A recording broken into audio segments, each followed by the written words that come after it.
Assalamu alaikum warahmatullahi wabarakatuh. I thought I'd make this video today talking about the religions that are found in science fiction and fantasy. Like especially with the real world religions such as like Islam and others like Christianity, Zoroastrianism, Judaism, Buddhism, Taoism. You find these all in very aspects of fantasy novels, and science fiction shows like Star Wars, Star Trek, Babylon 5, Firefly, and many others, such as the movie series Dune, which has become very popular recently in the last few years. And I figured let's talk a little bit about some of those religions that you can find that are in those genres. For example, in Star Wars, you have a lot of the esoteric Eastern philosophies like Taoism, especially the philosophy of Taoism, Buddhism, Zen particularly, and you find a little bit of the Western ideologies of like a little bit of Gnosticism thrown in there. With Star Trek, you find a lot of the Western ideology of Stoicism, which is very popular during the ancient Roman Empire. As well as Zen Buddhism, especially with the character Spock. And of course with Babylon 5 you have more of a mixture of like mostly Eastern philosophies. Of course with the Minbari, they've taken the word Minbar from like the Islamic pulpit. But it focuses that culture itself, especially when you look at the RPG supplements from Mongoose Publishing. The focus like on the Book of Valen, more esoteric, more Eastern philosophical bent. And of course with the Narn, you have the Book of Jalan, Book of Jaquan, which is very Eastern philosophical, and they're actually fun to read, especially if you read the supplements for those Core World books, and even J. Michael Straczynski, who created the Babylon 5 world, he created his own ideology called foundationalism. Though he has said in interviews that he's not going to actually have that published until after he dies. But that's more of just a mixture, a blend of multiple religions, similar to the Gene Roddenberry series Andromeda, where you have Wayism, which takes its name from Taoism, because Tao refers to the way, the path.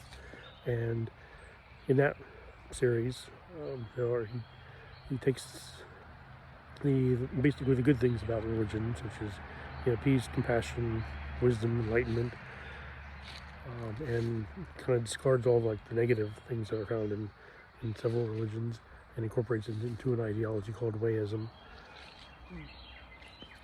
Yeah, then there's of course with Dune you have a lot of Islamic themes, especially with the Mahdi, and as well as many Arabic terminologies such as the Sayyidina, the Fedaykin, the Mahdi of course being the most popular. I think that entered in the Western kind of lexicon, especially since the 60s. Of course, I myself never even heard of that before, even like when I was not a Muslim at the time, and I was reading the Dune series. I didn't know anything about Islam. There was a few mentions of it, but it never correlated as something as separate. It was more like something he created.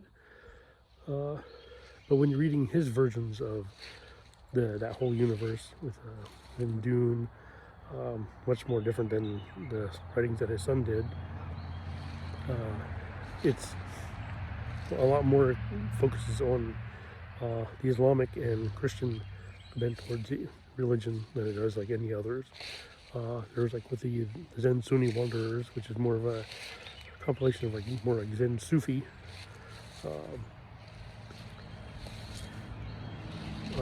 beliefs, but it is very different. Definitely a really good series for people who are not very familiar with Islam, and you want to get into it. You want to kind of at least understand some of the terminology pronunciations, Frank's versions, as well as the Dune Encyclopedia, are, I recommend that you definitely check them out. You can also check out the Sci-Fi Channel miniseries, Dune. Those are more true to the book, though they did age up the characters a bit. Though the David Lynch one, if you look at the 4-hour version, that focuses more on staying true to the book than the shortened 2-hour version. And in the newer versions that's come out, they try to more politicize it and make it more PC so as not to offend people by getting rid of some of the Islamic terminology in it. But it's still an overall great series for people to check out. Then you have some within the Robert E. Howard's Conan universe in Hyboria. You have the religions of Set, which definitely refers to practices in ancient Egypt. You have Mitra, which corresponds with the Roman and Indo-Iranian beliefs with Mithras or Meher or Mitra. There are a few other YouTubers like World of Conan and Conan Chronicles, Grimdark Half Off. They all do some really great focusing on the religion and the lore building of Robert's work. And of course you have the fantasy series, which is a particular favorite of mine, The Forgotten Realms, created by Ed Greenwood. That focuses a lot on kind of combining real-world pantheons into the fantasy version, with ancient Egypt, or found in Chisentia and Mohorandi pantheons in that world, as well as the Karatur. Though unfortunately they didn't really expand too much on that. Only a couple novels and a few supplement books. Then you have a lot of the Celtic and Roman and some Norse pantheons. You can see similarities within the main continent of Faerun, and especially with now their concept of Allah, at least in my interpretation, in that world series is the god Ao, or the overgod as they call him. He's not generally worshipped by humans, because the humans in that world worship other gods like Torm, Helm, Mistra, Kelimvor.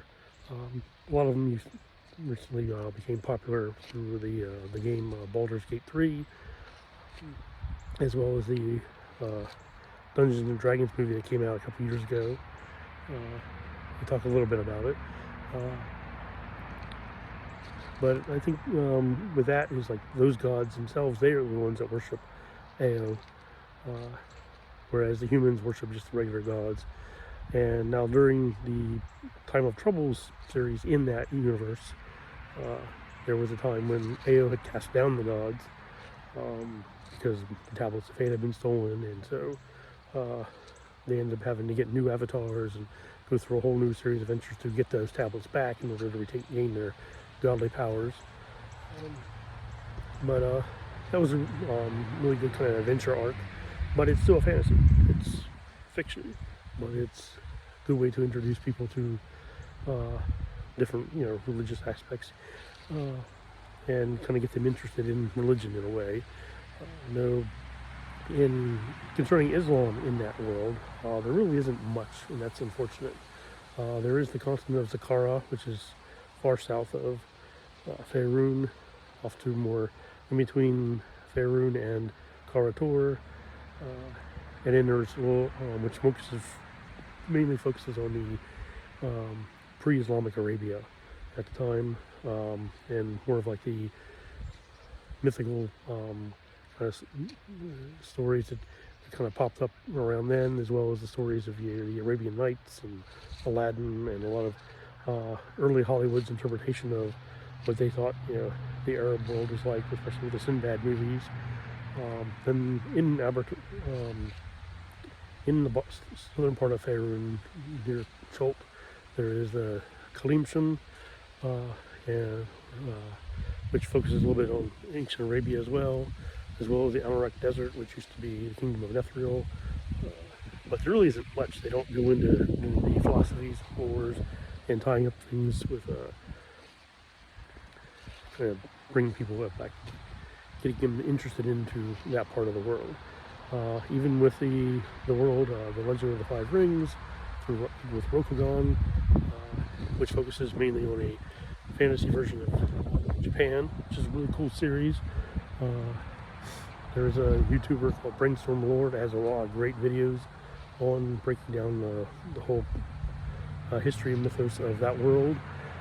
Within that world, there is a book supplement called The Burning Sands, which does incorporate some Islamic civilizations in there, but not a lot. Unfortunately, there hasn't been a lot of novels or popular other supplements written about it, because the Rokugan aspect is a lot more popular than the other kingdoms that are presented in it. There is another sci-fi version that does feature some Islamic things called haqqislam, by the game company Corvus Belli in their Infinity Universe series, which is actually really cool. And that does focus, and the advantage I think of that is it focuses on a lot of futuristic aspects of humanity going out into space and discovering new worlds and bringing Islam to those other worlds. And one of the plus for that is it doesn't have the ultra-violence and extreme racism and atheism that you find in Warhammer 40k. So if you're not a 40k fan, then the Infinity Universe would probably be more your fit. Let's see what's...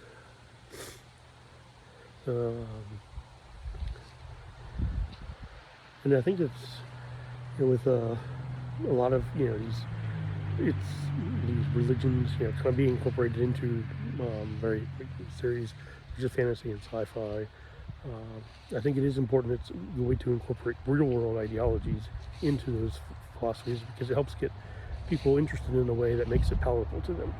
But sometimes when you're wanting to talk to people about religion, it kind of sometimes if you come along too strong, you're not very well articulate, as you see with my videos, and so you have to just find a way to make it more easier to get into and acceptable. So putting it into a fantasy world, a fictional universe, to kind of help ease people into it is something I think that's beneficial.